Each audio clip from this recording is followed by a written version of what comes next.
Allah refers to the blessings that cannot be rejected. For example, He talks about the stars, the sun, the ecosystem, speaks about the water flowing and the ships being risen in the water. He speaks about the undeniable blessings. He begins the entire surah with a thesis. This is the first point that we can reflect on. He says, Ar-Rahman. Ibn Abbas radiallahu anhuma says the reason why this surah began with Ar-Rahman, this is the only name of Allah that comes as a standalone in the Quran. All of Allah's sifat and His qualities come as tandems, they come in pairs. So you will hear Ghafurur Rahim, you will hear Azizul Hakim.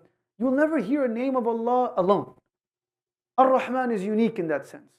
This is the reason why Allah begins this surah with Ar-Rahman, which comes from the root letters of Rahim, which means to show love, to show mercy, and to show compassion. All of these words can be included in Ar-Rahman.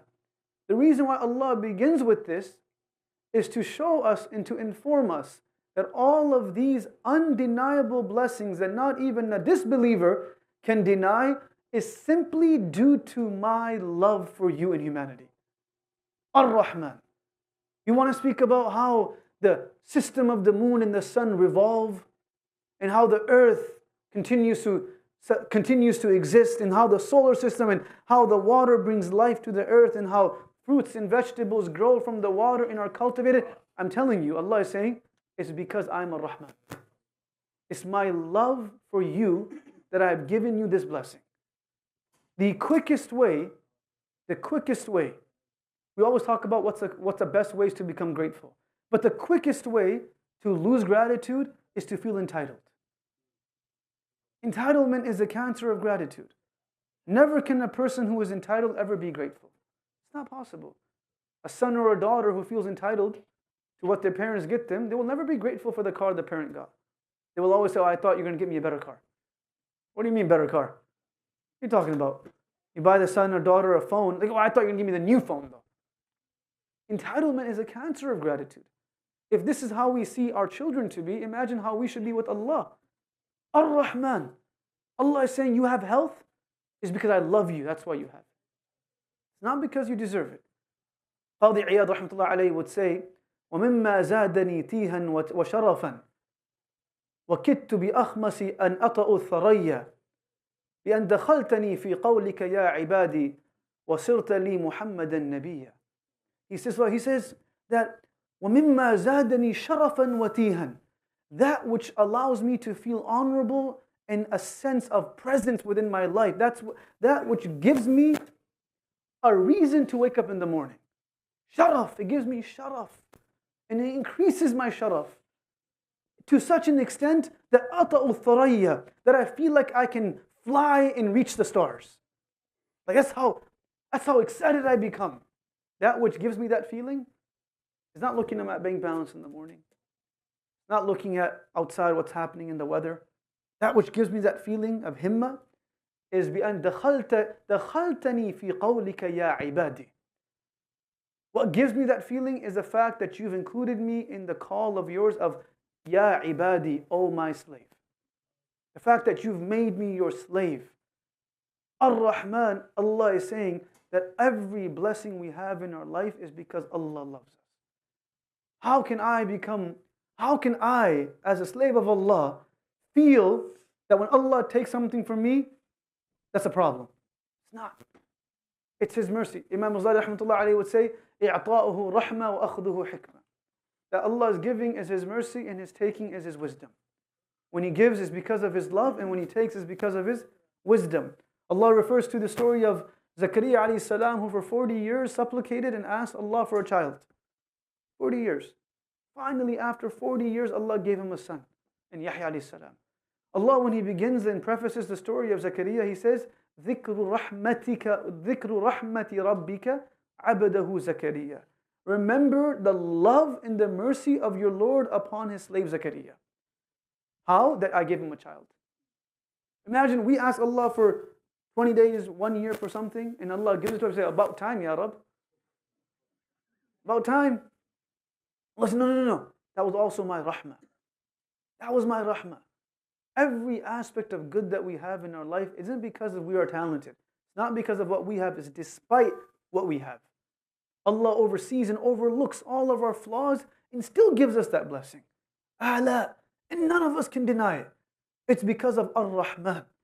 Then Allah begins and He highlights the blessings. The second part.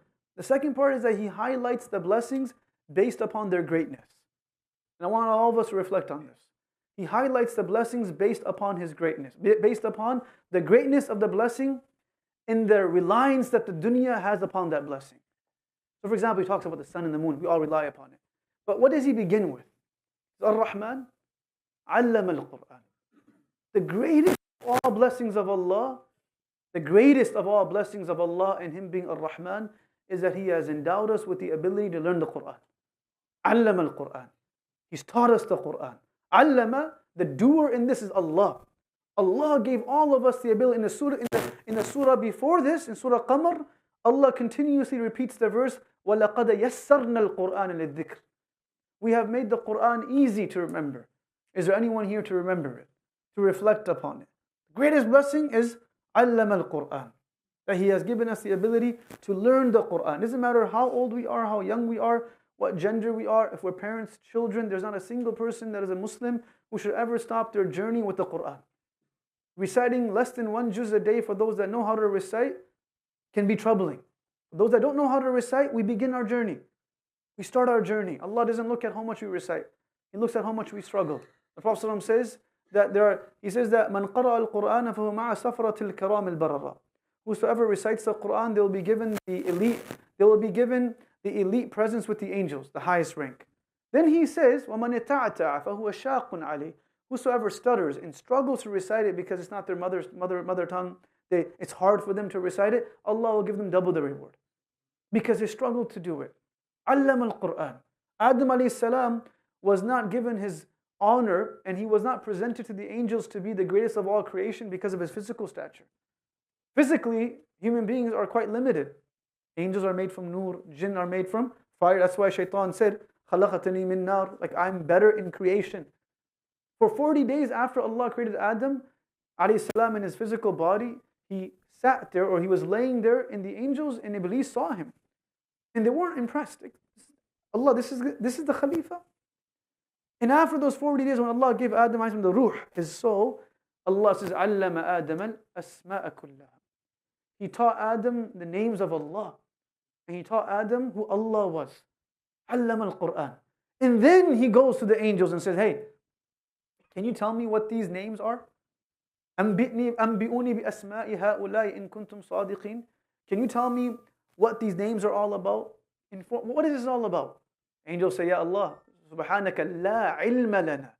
We have no knowledge of this except for that which you have given us. Then Allah props up Adam and says, hey, you tell them what these names are all about. What Quran, what Allah's wahi is about. Then Adam goes ahead and informs the angels. Thereafter the angels do sajda. Allama al-Quran. Purpose comes before creation. The next verse is خَلَقَ الْإِنسَانِ. It's not creation coming before the purpose. No one buys a car that doesn't drive. It's created. Physically, it's there. But if it can't fulfill its purpose, we get rid of it. So purpose always comes before the actual creation. So Allah says, Allama al-Quran. Then He says, خَلَقَ الْإِنسَانِ. Purpose is to recognize who Allah is. Product is us. The product that doesn't fulfill His purpose is useless. And it's only because of Allah being Rahman that He gives us time to reflect and to return to Him. So Allama al-Quran is what allows خَلَقَ الْإِنسَانِ to be unique. The second blessing is Allah created. What would have made more sense to us is Ar-Rahman خَلَقَ الْإِنسَانِ allama al-Quran. Allah said, no. Ar-Rahman allama al-Quran. I've given you purpose first. Then خَلَقَ الْإِنسَانِ. Then I've made you physically. Our physical bodies, they will rot. Except for those who are shuhada in the graves. But the Quran will still be with us. The Prophet says in a hadith that يقال لصاحب القرآن, when the person of the Quran, not hafid, anyone that lives with the Quran, the Quran is a part of their life. And you can't say something is a part of your life if you don't interact with it on a daily basis. It's just not possible. That's not how it works. Either we listen to it, we read it, we listen to tafsir, something. We sit with our family members at home after Isha Salat and open up the Quran and read it together. Our homes can become the source of hidayah for the entire neighborhood. Imagine if every house, the family reads Quran together and reads the Prophet's ahadith together. Imagine how much noor will be filled in that community, like Madinatul Munawwara. And then we live with it. So خَلَقَ الْإِنسان comes next. Then Allah says, and this is profound, عَلَّمَهُ الْبَيَانِ. The third part, first is we taught him the Quran, we gave them, we created them, and then number 3, we taught them the ability to explain things. We provided them the ability to speak clearly and to explain. عَلَّمَهُ الْبَيَانِ is connected to the first ayah. That this human being has been given the honor of learning about who Allah is. And he has also now been given the responsibility of teaching other people who Allah is. عَلَّمَهُ الْبَيَانِ. Now he or she, the father and the mother, it's their responsibility to make sure the children know who Allah is as they grow up. It is our responsibility that our children, our nephews and nieces, it's not the imam's responsibility. Right? When they're children, it's a mother came to Sufyan al-Thawri rahmatullahi alayhi, and she said, as she was pregnant, she says, "Oh Shaykh, please tell me a dua that I can read so my child can become like you." And she was bearing her child, and she thought she came very early. And the mother, and Sufyan al-Thawri rahmatullahi alayhi, says to her, "Ta'akharti ya ukhti, you're too late. You should have came earlier. I would have told you what to read. The du'as you could have made as a child was in your womb." Our responsibility. عَلَّمَهُ الْبَيَانِ. We are not responsible. We have tiers of responsibility. We have tiers. Just quickly going to wrap this up. Tiers. What's the first tier of responsibility that we have? قُوا أَنفُسَكُمْ وَأَهْلِيكُمْ نَارًا. Wherever there's more liability, there's more autonomy. Our autonomy within our family is the highest. So our liability in that is also the highest. So for example, as a father or a mother, if my children are not praying, that's my liability. That's where it starts. It starts at home. It starts within our own family. وَأْمُرْ أَهْلَكَ بِالصَّلَاةِ وَاسْطَبِرْ عَلَيْهَا. Allah says to Ismail alayhi salam, teach your family how to pray. Yes, sending them to MII or Miftaah or Munir Academy or a masjid is going to help. But the environment in the home is what allows the child to submit to Allah's command. There was no madrasa when Ismail alayhi salam was being raised in Makkah al-Mukarramah. There was a mother, Hajar. She raised him upon the oneness of Allah and the submission of Allah's commandments. So when Ibrahim alayhi salam comes back 7 years later and says that I saw a dream, the son says, do it, father. If'al ma tu'mar. It wasn't knowledge alone. Knowledge of Allah is what creates submission. Iqra bismi rabbika alladhi khalaq.